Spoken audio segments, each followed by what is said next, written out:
Hello everyone and welcome back. Boy, we're on a video making spree this weekend. Okay, this is another tutorial for the April 2020 online Bible art retreat in my Facebook group, God's Refrigerator. Feel free to join us. Come on over. The more the merrier. Now, we've been inking and painting galaxies this weekend, and I just have one more.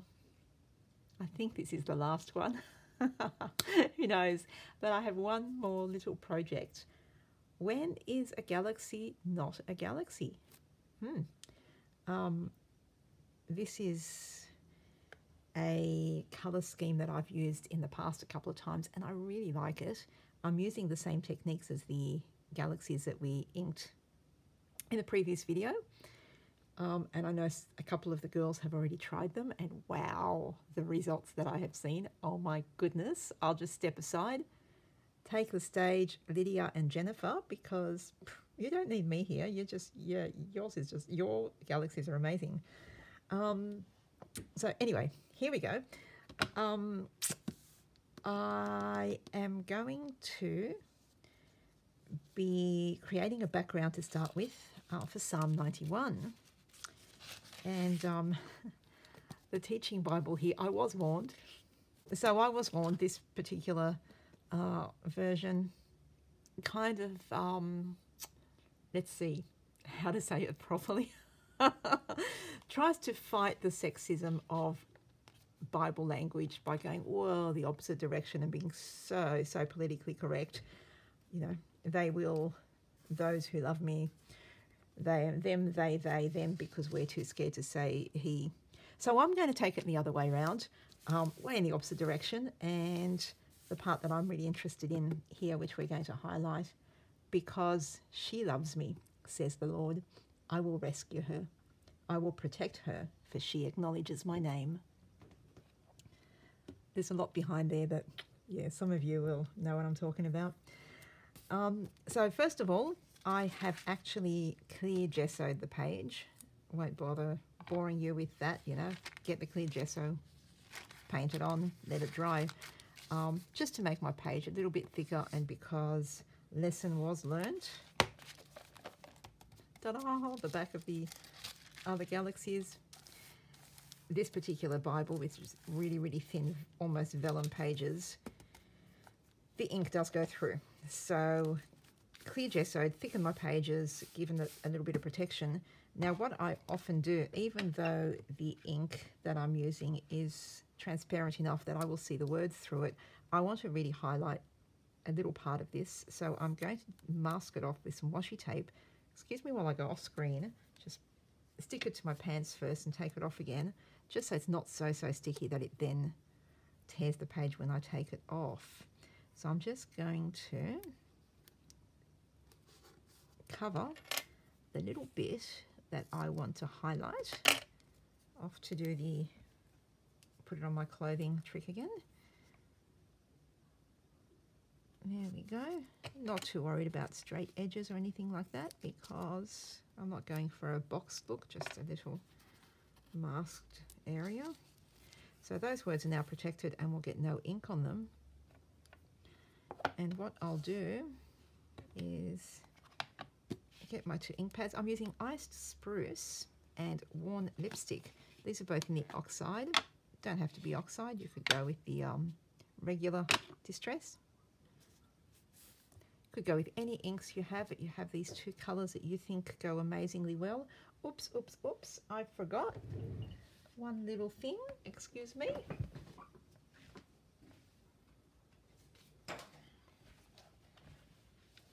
My little mat to protect. Here we go. I think this is the best way. Yeah, just to protect what's underneath. Okay, so I'm just going to go in with the worn lipstick first, and just it's tricky because it's halfway through the book. Almost, sort of, you know, roughly. which makes it I don't know if it's going to be easier for this centre bit or if it's going to be harder or what. I don't know. It's the whole thing of painting in a new book that hasn't had its spine really cracked just yet. And these bits are hard because it's quite high off the ground. I guess I could put something underneath, but oh, I don't know. Where's the challenge then? And there's no rhyme or reason. There's no particular pattern that I'm following here. I'm just kind of covering half the page in bits and blobs here, there and everywhere. Get some down the centre there. Now I know that I'm going to come back and give that a second coat in a little bit, so I'm not stressing too much on whether there's enough colour down on the page or not, because I know I'll be back. Then in with the iced spruce. It seems a weird sort of colour to be choosing for a galaxy piece, but you will see that these two colours, well, my opinion anyway, you might laugh and go, what are you talking about? But my opinion, I really like these two together. They just have a nice feel. Oops. Oops.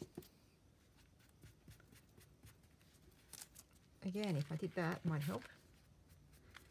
Am I doing my secret I'm hiding what I'm doing thing again? Don't look. Oh, goodness. Now, using these inks over the clear gesso kind of does make them a little bit longer to dry, I guess. The thing I'm trying to say, a little bit wetter, if that makes sense. So, you know, if you don't do that, oh, of course, because I'm trying to demonstrate something, it's not cooperating usually. I will end up putting my hand over the top of it and then smearing it everywhere or having ink all over my hand. Of course, today's going, no, no, we never do that. We behave.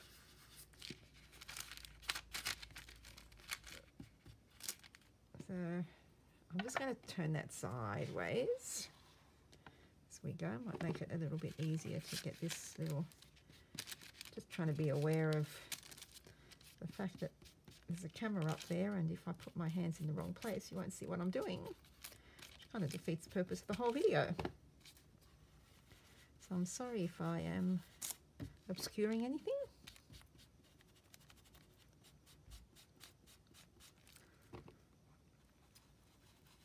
So, they do blend really well over the gesso, I have to say.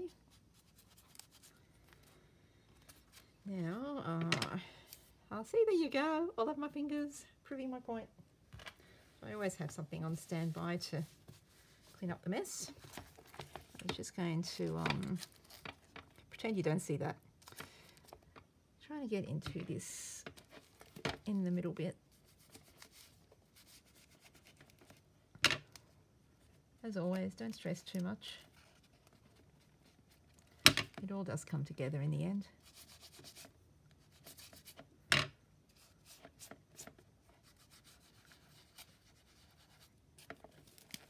And yeah, there got some dark splotches there. I think that might be the edge of where I did not gesso properly. Once again, really not concerned because it all comes together once you splotch it with a bit of water and do your star spattering, which we will be doing over this page as well, even though they're not really traditional galaxy colours. They look nice with a bit of star splatter or dot splatter if you're not calling it a galaxy.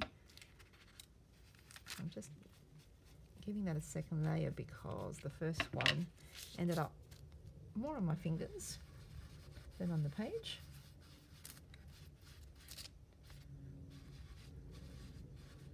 That is the danger of having that shiny, smooth gesso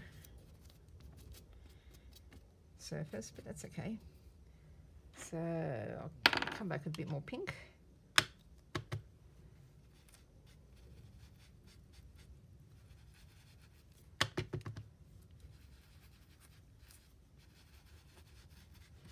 Blend them a little bit.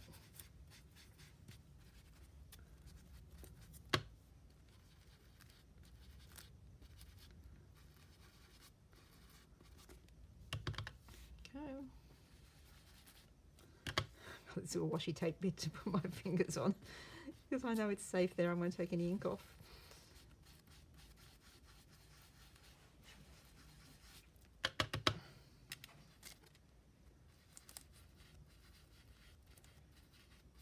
And there's pretty colours, isn't it? Well, I like them anyway. I think they're pretty colours.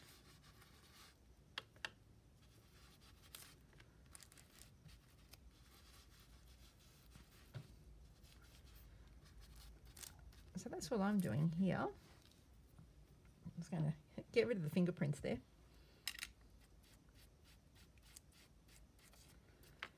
All right, so I'll put those aside, put some covers on.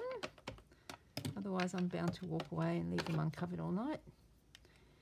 And get the ink spray and just give it a bit of a spray and walk away. We'll be back in a little bit when it's dried and we'll do some spattering. Okay, so we're dry now. I did use my heat tool this time around. I kind of went over the top with the spraying and I thought about maybe adding some more ink over the top and starting again, so to speak, but I thought no, I think I kind of like the really big lots and lots of splotches, so I've left it like that. And sorry about the really bad lighting, but it is night time. I've got bad lighting in this house and we're sort of in the spatter box with the desk lamp shining down, so it's not so great, but we've done this before, so nothing new to you girls. I've got some watered down white paint and I'm feeling a bit nervous because I really should be doing this outside. I have moved the cup of tea away because I have had a few instances of paint spattering my tea instead of what I'm actually supposed to be spattering. So in the interest of good health, the tea has been moved away and a couple of really horrible big splotches there, and I'm going to try and actually make things worse. I'm going to, I don't know, leave them alone, try and take them away. Sometimes you just don't know which is best. So I'll just give that a little bit of a whatever. It's okay, it's all good. It's all good. Okay, so I'm just doing a little bit here because I'm having a bit of a thought and thinking I might actually end up doing some stamping on this as well. Okay, and we're back. So you can barely see any of the spattering because I kind of stopped short because I had another thought, another plan, a new plan. Happens a lot. I start something and I think, no, that's not actually what I want to do here. So if you wanted the whole star thing happening, spatter away a lot more than I have. Otherwise, now I'm going to take off this washi now before it's had too much time to sit there and adhere to the page, and then rip it. And before I add any more heat to the page, because that does tend to melt it a little bit and then it sticks more and then you have disaster. So washi's gone because I know I'm not doing anything else that goes over the whole page. So this part is now safe. Now what I'm going to do is I am going to stamp a little girl here, and I'm going to heat emboss her. Now I'm using this, I love this girl. This is a Santoro Gorgeous Minis stamp. Her name is Alice. And I really relate to her because she's out in her garden. She's got all the flowers. She's in the garden. She's got her headphones on. She's got her cup of tea and her teddy bear in the garden. It's me. My hair's not purple, or it's almost purple at the moment. Okay, so this is the girl that I'm using.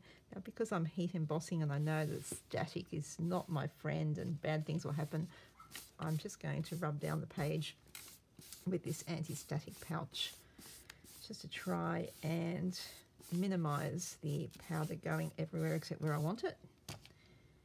And best to have all your supplies on hand before you start. Using this Versamark ink pad, which is a nice sticky ink that will make it, that will have your embossing powder sticking to. Did that make sense? I know all those words were English, but the way I put them together might not have made much sense. And I'm just going to put her down here in the corner. Give her a bit of CPR. Make sure I get a really well-stamped image, because it can be a bit hard, especially as your Bible starts to get full of stuff. Normally I would put a really hard surface, like a bit of chipboard or something underneath it, but because I haven't really been journaling on any of the pages behind, it is pretty flat.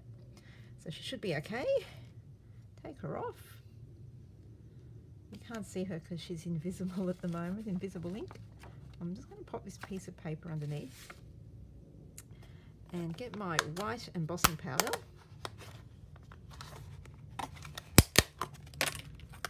And basically cover the whole image. I can from the side see where it is. Don't be stingy, because you're putting it back in the jar when you're done anyway.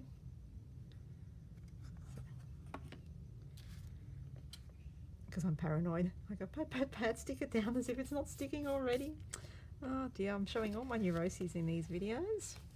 Okay, now this is the fun bit, because it's a book. It's not that easy to shake off, but here we go. Take her off, and anti-static did its job. There you go. Almost. I'm going to get rid of all the little bits of loose powder that are not on the stamped image. A bit hard when it's in a book. And before I go any further, oops, just closing up my ink pad in the background. Before I go any further, I'm just going to put this back into the box. A little jar of embossing powder will last you forever and ever. Put that aside. Give this just a little bit of a clean up.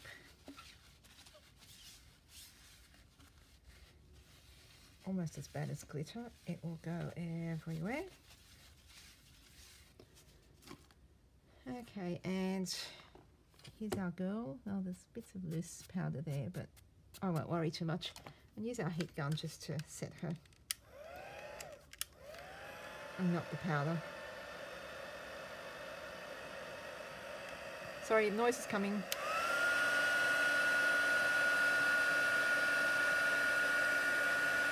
It's like magic.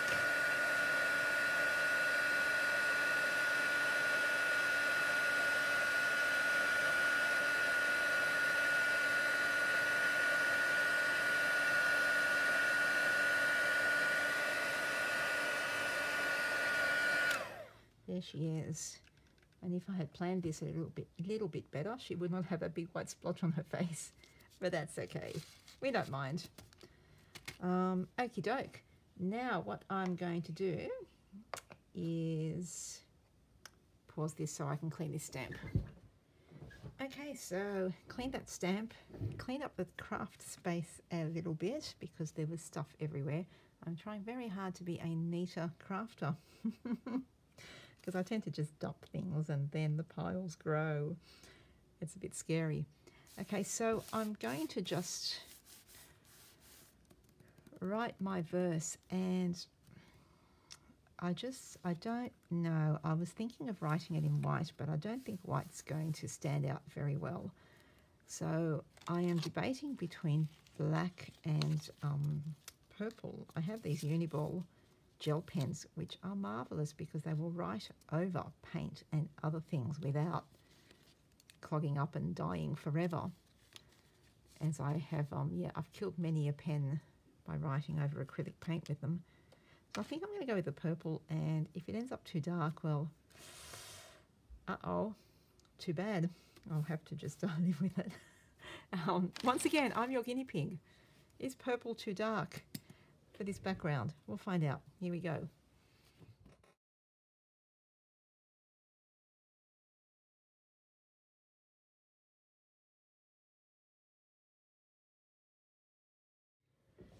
Okie doke, so I don't know if I ruined it. I don't know. It was looking a little bit dark, so I gave it some white highlighty bits. It's still looking a bit dark, but it's done now. So I'll just finish off the page. So this has gone from being a how to create a unusual color galaxy to how I put the whole page together. So I wanted a dark pink kind of pen, and for want of a better product, I'm using my Kaisercraft glitter pens because they're the only ones I have in a dark pink.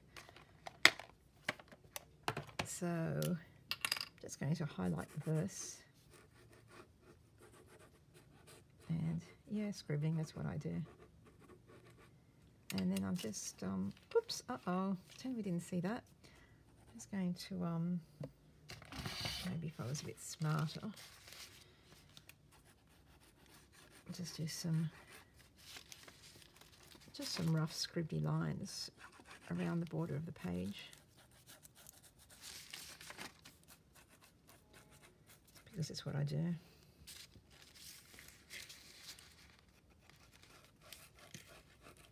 Kind of just finishes the page off a little bit.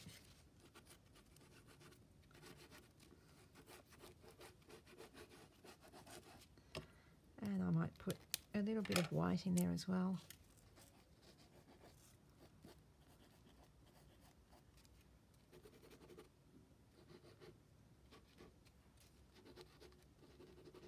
Just to tie it in.